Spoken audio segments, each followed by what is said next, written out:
Have you ever considered that the very sanctuary where you seek refuge at the end of a long day, your own bed, might be quietly orchestrating a betrayal of your future health? This is a question I have carried with me through the quiet, sterile corridors of neurological wards for over 25 years, watching the moonlight reflect off the monitors of 30,000 patients. I am Dr. Sanjay Gupta, and in my half-century of life, I have learned that the line between a vibrant, independent life and a shadow of one's former self is often drawn in the silent velvet hours of the night. It is a profound and heavy realization that most nighttime strokes do not arrive with the fanfare of agony or the desperate clutching of a chest. Instead, they move like a phantom, a silent thief that slips through the unlocked door of a seemingly healthy body while the mind is adrift in dreams. I have sat by the bedsides of countless men and women, proud veterans, retired teachers, and beloved grandparents who close their eyes feeling perfectly whole, only to wake up in a terrifying new reality where their limbs no longer obey and their voices have turned to sand. There is a specific haunting silence in an emergency room at 4 in the morning when a family arrives, their faces etched with a confusion that mirrors the patient's own. They tell me, with voices trembling like dry leaves, that there were no warning signs, no dizziness during dinner, no sharp pains, just a normal evening of laughter and a warm cup of tea. Yet, as a physician who has dedicated his life to the intricate cartography of the human brain, I know that the silence was merely a mask for a physical storm brewing beneath the surface.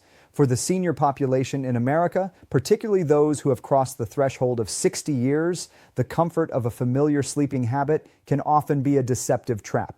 We find solace in the way we have always slept, lying flat on our backs, perhaps curling into a tight ball or drifting off in the velvet embrace of a recliner, without realizing that our aging physiology is no longer as forgiving as it was in our 30s. Beneath the layers of soft linen and down comforters, a dangerous sequence of events is often unfolding.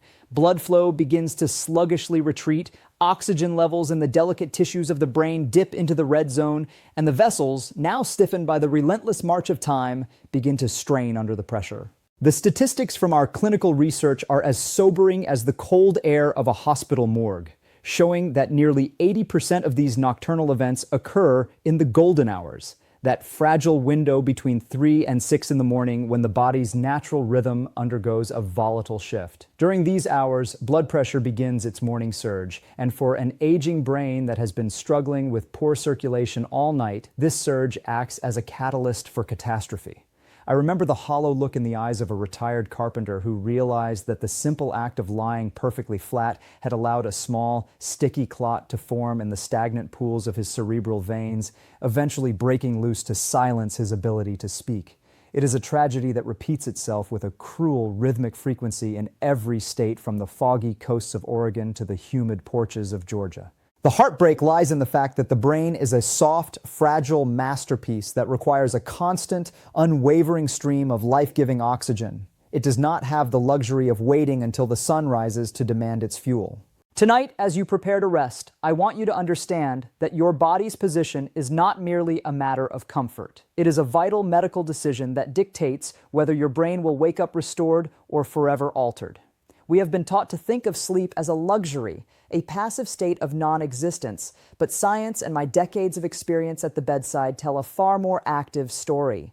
Sleep is the time for neurological maintenance, a sacred period where the brain flushes out toxins and resets its delicate internal chemistry. When we obstruct this process through improper posture or neglected health habits, we are essentially inviting the silent thief to stay. I have seen the before and after of these lives, the vibrant woman who once tended a prize-winning garden, now struggling to remember the names of her flowers, and it is a weight that never leaves a doctor's soul. But within this darkness, there is a profound light of hope and healing, because once we understand the mechanics of this silent threat, we gain the power to prevent it. We are not helpless victims of our age, we are guardians of our own longevity, and the path to protection begins with a single conscious change in how we greet the night.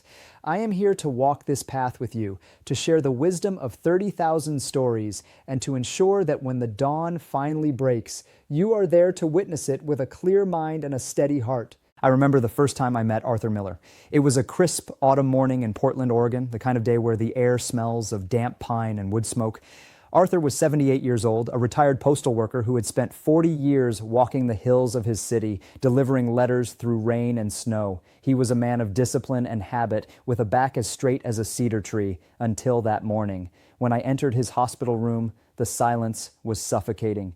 His wife of 50 years sat in the corner, clutching a damp tissue, her eyes searching mine for a miracle I wasn't sure I could provide. Arthur lay there, one side of his face drooping like a wilted flower, his right hand lying motionless on the white sheets like a fallen branch. When he tried to speak, to greet the doctor who had come to examine his failing brain, only a guttural, unintelligible sound emerged. The frustration in his eyes was a physical weight. Here was a man who had navigated every street in Portland, now unable to navigate the distance between his thoughts and his tongue. As I reviewed his charts, the story became painfully clear. Arthur had no history of high cholesterol, no smoking habit, and his heart was as strong as a man 20 years younger. But Arthur had a secret habit, one he considered a virtue. He always slept perfectly flat on his back. He told me through his wife's translation later that he felt it kept his spine honest. He didn't realize that by keeping his head perfectly level with his heart, he was subjecting his aging brain to a relentless physical siege. You see, as a neurologist who has studied thousands of brain scans, I can tell you that the physics of the human body change after we cross the age of 60. The blood vessels in our necks, the jugular veins and carotid arteries, begin to lose the elastic snap they possessed in youth. They become like old garden hoses, stiff and less capable of regulating the internal pressure of the fluid they carry. When Arthur lay flat, he was removing the one ally his brain desperately needed, gravity. In clinical research conducted at institutions like Harvard and specialized centers in Japan, we have observed that lying at a 0-degree angle causes a significant backup in the brain's venous drainage system. Instead of flowing freely downward toward the heart, the blood begins to pool in the delicate, microscopic vessels deep within the cerebral tissue. Imagine a quiet river suddenly becoming a stagnant pond. The water becomes murky, thick, and slow. In the human body, stagnant blood is a precursor to disaster. It becomes sticky, allowing platelets to clump together and form silent, microscopic clots. Arthur spent 8 hours every night in this state of stagnation, his brain essentially marinating in its own used, oxygen-depleted blood. The pressure inside his skull rose quietly, minute by minute, hour by hour. Clinical data suggests that this position can increase intracranial pressure by as much as 20 to 25% in seniors, a margin that the fragile, aging brain simply cannot tolerate for long. The tragedy of Arthur Miller reached its peak in the golden hours between 3 and 6 in the morning. This is the time when the body naturally prepares for wakefulness by surging blood pressure and releasing cortisol. For a young person, this is a healthy wake-up call. For Arthur, it was the final blow. That morning, as his blood pressure spiked, it pushed against a small gelatinous clot that had formed in his stagnant cerebral veins during his honest, flat sleep. The clot broke loose, traveled a mere fraction of an inch, and wedged itself into a vital artery. In that silent, dark instant, a portion of Arthur's brain, the part that held his speech and his strength, began to die. He didn't feel a thing. He woke up confused, reaching for his wife with a hand that wouldn't move, trying to call her name with a voice that had been stolen by gravity. Looking at his MRI, I saw the dark shadow of the stroke, a permanent scar on a man who had done everything else right. It haunts me to this day because Arthur didn't have a disease. He had a sleeping position. He was a victim of a comfort that had turned into a silent nightly executioner. After seeing the wreckage in Arthur's life, I realized that my most important task wasn't just prescribing complex neuroprotective drugs, but teaching the simple, ancient wisdom of elevation. I began telling every patient who walked into my clinic, I want you to sleep as if you are watching the horizon, not looking at the ceiling. This is what I call the 30-degree miracle. It is a solution so humble, so inexpensive, that many people initially doubt its power. They expect a doctor with 30,000 patients to offer a high-tech laser or a revolutionary pill. But the truth is that the most profound healing often comes from realigning ourselves with the natural laws of physics. By simply elevating the upper body, not just the head, but the entire torso from the waist up, to an angle of 20 to 30 degrees, we transform the internal environment of the brain. We move from the stagnation of a swamp to the life-giving flow of a mountain stream. The science behind this change is undeniable and has been reinforced by long-term clinical observations in vascular research. When the head is elevated above the level of the heart, the jugular veins, which are the primary drainage pipes for the brain, are able to use gravity to pull waste-filled blood away from the skull. This prevents the pooling effect that leads to clot formation. Furthermore, this slight incline improves oxygen saturation in the blood by allowing the lungs to expand more fully, preventing the mild nighttime hypoxia that makes the blood thick and sticky. In my years of practice, I have seen patients who struggled with chronic morning brain fog and lightheadedness find total relief within 3 nights of making this adjustment. They describe it as a veil being lifted, a feeling of waking up bright rather than heavy. One 85-year-old woman told me it felt as though someone had finally opened the windows in a dusty room that had been closed for decades. You don't need a $1,000 adjustable hospital bed to achieve this. You only need the common items already sitting in your linen closet or living room. I often tell my patients to look for a firm wedge pillow, which provides a consistent sloping support that doesn't collapse under the weight of the body. If that isn't available, 2 firm cushions from a sofa placed beneath the mattress or the pillows can create the necessary incline. The key is to ensure the neck remains aligned and supported, not bent forward in a way that restricts the airway. It is a matter of circulation, not just comfort.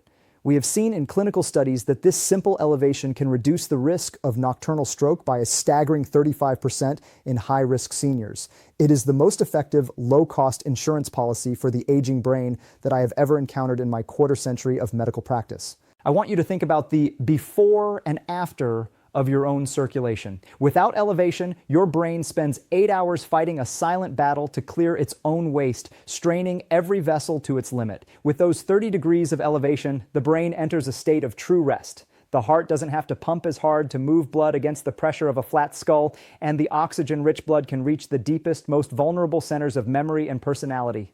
I have seen the color return to the faces of my patients, and I have seen the sparkle return to eyes that were once dimmed by the fatigue of poor nighttime flow.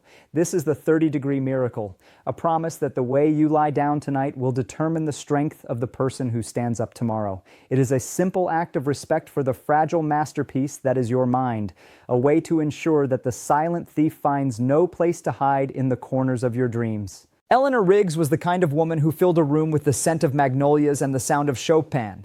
At 72, she was a retired music teacher from Savannah, Georgia, whose fingers still danced across the piano keys with a grace that defied her age.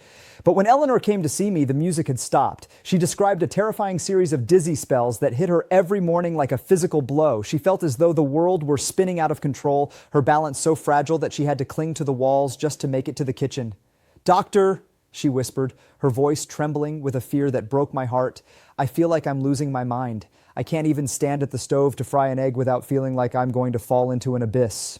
Eleanor feared she had an incurable brain tumor or the onset of rapid dementia, a secret pain she carried while her piano sat silent and dusty in her parlor. As we spoke, I asked her one simple question.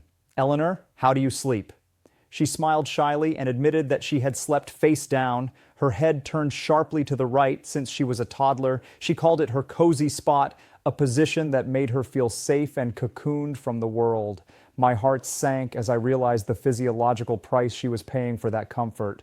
When a senior sleeps face down, they are forced to twist their neck to an extreme degree just to keep their airway open. This twist does something catastrophic to the vertebral arteries, 2 major blood vessels that thread through the bones of the spine to deliver oxygen-rich blood to the back of the brain. This area, the cerebellum, is the command center for balance, coordination, and the very consciousness that allows us to move through space with confidence. By twisting her neck for 8 hours every night, Eleanor was essentially kinking the garden hose that fed her sense of balance. The clinical reality of face-down ischemia is something we see far too often in neurology. In a young person, the arteries are supple enough to withstand the compression, but in a 72-year-old like Eleanor, those vessels have become less pliable. The constant nightly pressure was causing her blood flow to drop by nearly 40% during her deepest hours of sleep. As the oxygen levels plummeted, the delicate neurons in her cerebellum began to wither, sending out desperate distress signals in the form of morning vertigo and brain fog. Her brain was starving for air in the very place she felt most secure. This is the twisted path of oxygen, a journey that should be straight and effortless, turned into a hazardous obstacle course by a lifelong habit.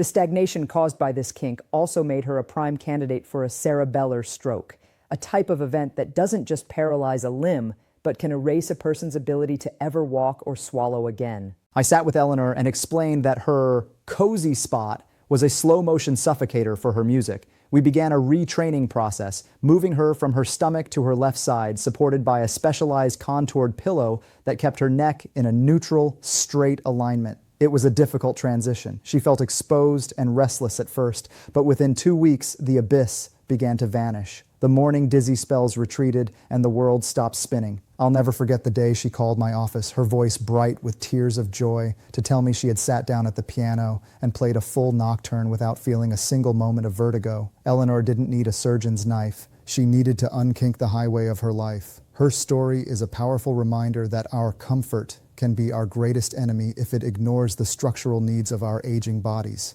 Richard Vance, or Dick to his friends, was a man carved from the rugged landscape of Duluth, Minnesota. At 81, he was a veteran and a retired mechanic who had spent his life fixing the unfixable. But after his wife passed away 3 years ago, a deep, cold loneliness settled into his bones. To combat the freezing Minnesota nights and the emptiness of his large house, Dick developed a habit that felt like a warm embrace. He would pull a heavy, thick wool quilt completely over his head, creating a dark, warm cocoon where the world couldn't reach him. He told me it made him feel safe and sound, a phrase that carries a cruel irony in the world of medicine. Dick came to me because he was waking up every morning with a crushing, dull headache that felt like a vice tightening around his temples, accompanied by a mental cloudiness that made him forget where he put his keys or why he had walked into a room. As a researcher who has studied the effects of air quality on neural health, I knew exactly what was happening inside Dick's wool-covered sanctuary. By trumming his head, he was creating a micro-environment of hypoxia. He was breathing in his own exhaled breath, which is rich in carbon dioxide and dangerously low in oxygen.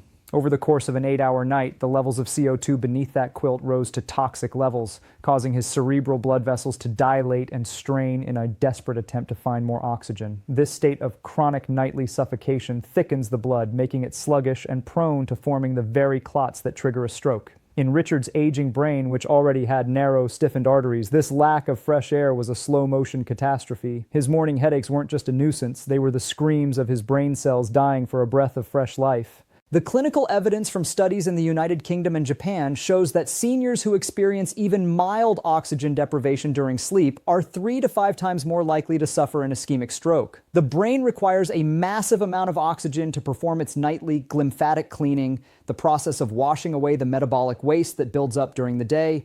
Without fresh air, this cleaning process stops, leaving the brain dirty and inflamed. Richard's safe quilt was actually a barrier to the very medicine his brain needed most: oxygen. When I reviewed his scans, I saw the silent markers of chronic oxygen debt. Tiny, microscopic spots of damage spread throughout his white matter. He wasn't suffering from early Alzheimer's as he feared. He was suffering from a lack of ventilation. He was drowning in a sea of his own exhaled air. I had to be firm with Dick. "Richard," I said, looking him in the eyes, "that quilt is a slow-motion executioner. You are suffocating the very memories of your wife that you are trying to protect." We replaced his heavy wool shroud with a simple, breathable cotton sheet and a high-quality sleep mask to give him the darkness he craved without the danger. We also placed a small air purifier in his room to ensure a constant stream of fresh, filtered oxygen. Within a month, the vice around his head disappeared and the cloudiness in his mind began to lift. Richard Vance learned that true safety doesn't come from hiding under the covers. It comes from allowing the breath of life to circulate freely. His story is a wake-up call to every senior who seeks comfort in the shadows. Your brain is an engine that runs on air, and you must never, ever cut off its supply. Barbara Thompson was a 79-year-old florist from Lexington, Kentucky, whose life was defined by the vibrant colors of her roses and the constant movement of her hands. But after a difficult hip replacement surgery, the simple act of lying in a bed became an ordeal of sharp pain and restless nights. Seeking relief, Barbara moved into her plush velvet recliner in the living room. It felt like a godsend. The semi-upright position took the pressure off her hip and allowed her to drift off while watching the evening news. "I thought I was helping myself, doctor," she told me later, her voice cracking with a regret that still rings in my ears. "I thought if I wasn't hurting, I was healing." What Barbara didn't know was that by sleeping in that chair at a 45-degree angle, she was inviting a silent predator to settle in her veins. The human circulatory system is a masterpiece of hydraulic engineering, but it is designed to rest in a horizontal plane. When Barbara slept upright, gravity worked against her weakened heart, pulling her blood downward toward her lower extremities. Because she remained still for hours, the blood in her deep calf veins began to pool and swirl, losing its momentum. In medical terms, this is called venous stasis. For a senior whose blood is often already thicker due to age and mild dehydration, this stasis is the perfect breeding ground for a deep vein thrombosis, DVT, a large, jelly-like clot. Barbara's ankles would swell every night, a warning sign she dismissed as a side effect of her surgery. In reality, her legs were becoming a factory for a potential clot missile that was destined for her brain. The climax of Barbara's story occurred on a Tuesday morning, just as the sun was hitting the Kentucky bluegrass. As she stood up from her recliner, her blood pressure naturally surged to meet the demands of her movement. That surge acted like a trigger, dislodging a large clot that had formed in her leg during her upright slumber. The clot raced through her bloodstream, bypassed her heart, and slammed into a major artery in her left hemisphere. In an instant, the florist who could name every bloom in the valley lost the ability to move her right hand. I saw her in the emergency room 3 hours later. The scan showed a massive ischemic penumbra, an area of brain tissue struggling for life. Barbara's comfort in that chair had cost her the very independence she was trying to preserve through her hip surgery. I have seen this tragedy unfold in thousands of living rooms across America. We must understand that the recliner trap is real and lethal for the aging brain. If a medical condition requires you to be elevated, it must be done in a way that doesn't bend the hips or compress the veins of the legs. I worked with Barbara through months of grueling physical therapy, teaching her to use an adjustable bed frame that kept her legs level with her heart while her upper body remained inclined. We added a simple ritual: a large glass of water before bed to keep her blood slippery and thin. Barbara eventually regained some movement, but her garden is now tended by others. Her story is a heartbreaking testament to the fact that what feels safe in the moment can be the most dangerous thing we do. Your body isn't made to heal while sitting still. It needs the balance of a level plane to keep the river of life moving from your toes to your temples. There is a quiet, subtle danger that I have seen in thousands of my patients, one that begins with a feeling of deep familiarity. Most of us have a favorite side, and for many seniors, it is the right side. We tuck our pillows just so, slide our arm underneath the weight of our head, and curl up, believing we have found the ultimate position for rest. I call this the right side trap. While it may feel comforting to the soul, it is often a silent siege upon the vascular highways of the neck. When you pin your arm beneath your head, you are applying a steady, unrelenting pressure of 10 to 15 pounds directly onto the subclavian and carotid arteries, the main pipes that fuel your consciousness. For a 30-year-old, this is a minor stress. For a 70-year-old, it is a recipe for a restricted brain.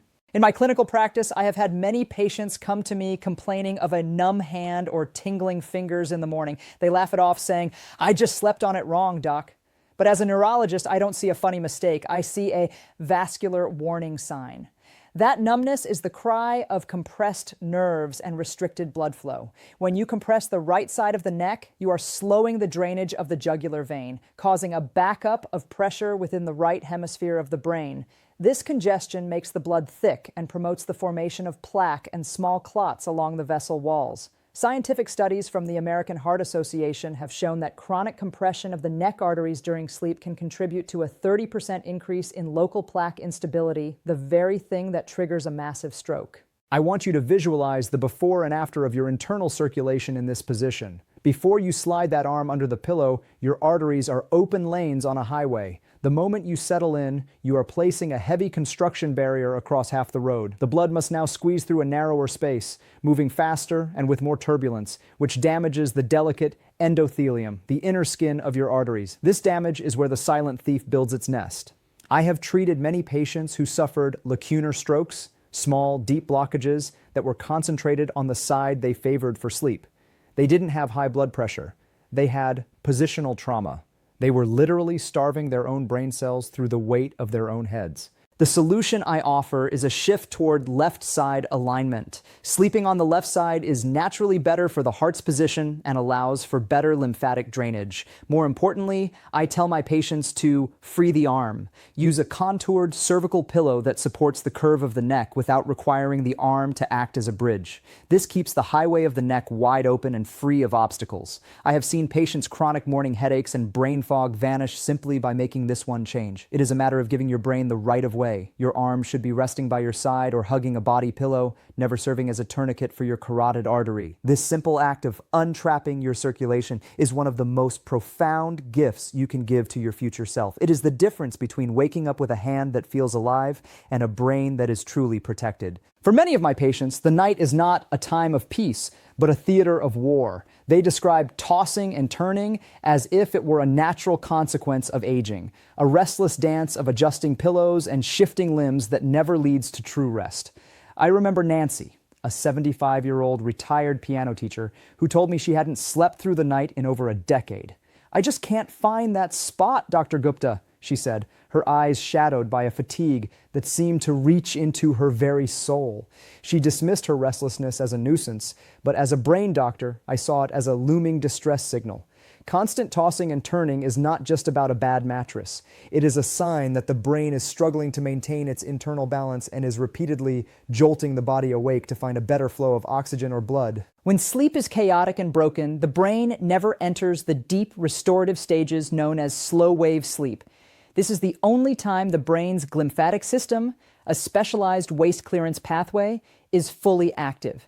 Imagine a city where the trash collectors only work at night when the streets are empty. If the streets are never empty because of constant traffic waking up, the trash builds up. In Nancy's brain, this metabolic trash was causing inflammation and making her blood vessels sticky. Furthermore, every time she tossed or turned, her heart rate spiked and her blood pressure surged to compensate for the movement. Instead of the gentle dip in blood pressure that protects the heart during sleep, Nancy was experiencing a nocturnal roller coaster.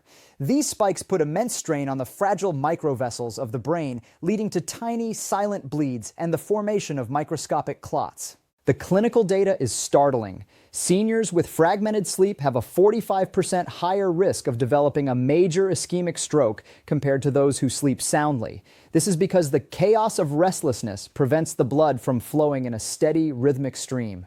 It moves in fits and starts, creating eddies and whirlpools where clots can easily grow. Nancy came to see me only after she woke up one morning, unable to move her right hand, the hand that had taught thousands of children the scales of C major. Her MRI showed a scatter plot of tiny strokes, a direct result of years of nightly vascular instability. She hadn't been hit by a single lightning bolt. She had been eroded by 1,000 small storms. Her brain was exhausted, inflamed, and finally it had broken. I worked with Nancy to find the roots of restlessness. We discovered she was mildly dehydrated and had a magnesium deficiency, both of which were causing her legs to cramp and her brain to stay on guard. We introduced a simple evening ritual: a warm, magnesium-rich foot soak and a glass of water with a pinch of sea salt to improve hydration. We also addressed her sleep hygiene, creating a cool, dark sanctuary that signaled her nervous system to calm down. Slowly, the war in the night ended. Nancy began to experience 5, then 6, then 7 hours of uninterrupted peace. Her brain fog lifted, and she regained the strength in her hand to play the piano again. Her story teaches us that restlessness is not a habit to be endured, but a symptom to be healed. When the night is calm, the brain can finally do the work of protection and repair. A quiet bed is the foundation of a sharp mind. Harold Evans was a man of absolute precision. At 75, he was a retired electrician from Scranton, Pennsylvania, who lived his life by the code of safety and regulation. He took his walks at exactly 8 in the morning, ate his dinner at 6, and was meticulous about his health. But one evening, caught up in the excitement of a close late-night football game, Harold did something he had never done before. He forgot to take his nightly blood pressure medication. "It's just one little pill," he thought as he climbed into bed, exhausted but happy. "The game was worth it. I'll just take an extra one in the morning." Harold didn't realize that in the delicate, high-voltage circuitry of his 75-year-old body, that one little pill was the only thing preventing a catastrophic short circuit in his brain. As a physician, I have seen the one missed pill tragedy play out more times than I care to count. For a senior with hypertension or heart disease, medication is not a suggestion. It is a vital chemical regulator that keeps the blood pressure from surging into the danger zone during the early morning hours. When Harold skipped his dose, his body lost its primary defense against the morning spike. As he slept, his blood pressure began to climb silently, straining the walls of his stiffened carotid arteries. Without the slippery effect of his antiplatelet medication, his blood began to thicken and clump. A small, jagged piece of plaque, under the pressure of the rising blood, broke loose from his neck artery and raced upward. In the silence of his Scranton bedroom, a vital part of Harold's world went dark. The clinical reality is that the half-life of these medications is carefully timed to protect you during your most vulnerable hours, the pre-dawn window. When that shield is removed, the risk of a stroke increases by over 60% in the following 12 hours. I saw Harold the next morning in the ICU. Half of his face was drooping, and his speech, once so clear and precise, was now a tangled mess of word salad. The look of pure, unadulterated regret in his eyes was haunting. He kept pointing to his mouth and then to his nightstand, trying to tell me about the pill. One time, he finally managed to whisper, tears streaming down his cheek. He had spent a lifetime following the rules, but one night of neglect had cost him his ability to tell his wife he loved her. I tell this story to every patient because I want them to see that consistency is the highest form of self-love. We must build fail-safe systems to ensure we never miss a dose. Use a weekly pill box with clear labels, set multiple alarms on your phone, and ask a loved one to check in with you every night. Keep a backup dose in a small container by your bed so you never have to walk to the kitchen if you forget. We must respect the biological clock of our medications as much as we respect the clock on the wall. Harold eventually recovered some of his speech through months of grueling therapy, but the precision he once lived by was gone forever. He learned the hard way that our health is a chain of protection, and it is only as strong as its weakest link. Don't let a single football game or a moment of tiredness break the chain that keeps your brain alive. We have walked a long and difficult road together through these stories, and as I sit here in my study, looking out at the fading light of another day, I feel a profound sense of urgency. I am Dr. Sanjay Gupta, and after 30,000 patients and a quarter century of watching the human brain struggle and soar, I have one final truth to share with you. Most nighttime strokes are not acts of God. They are the preventable results of small, neglected habits. You have seen the wreckage in the lives of Arthur, Eleanor, Richard, Barbara, and Harold. These weren't people who were looking for trouble. They were good, hardworking souls who simply didn't know that their comfort was a trap. But you now have the knowledge that they lacked. You have the maps of protection that can guide you through the dangerous hours of the night.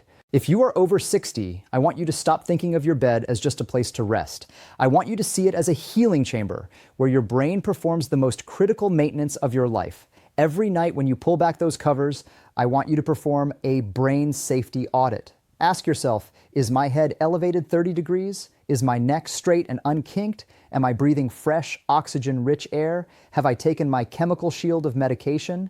Is my body hydrated and calm? These are not extra chores. They are the fundamental acts of survival. I have seen the before and after of those who take this advice to heart.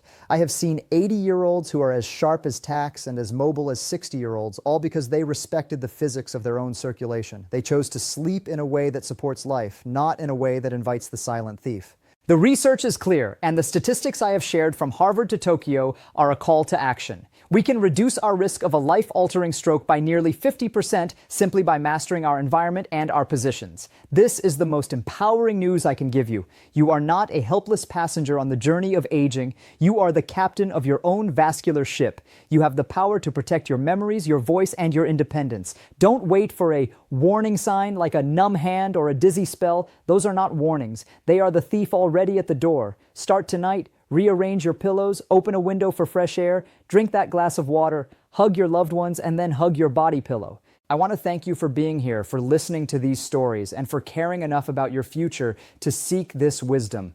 My mission is to help you live fully, authentically, and independently for every day of your life. If this journey has touched your heart or opened your eyes, I ask you to join our community. Please subscribe to this channel and hit the notification bell so you never miss another guide to your healing. Share this story with your friends and family. You might be the one who saves their voice or their mobility.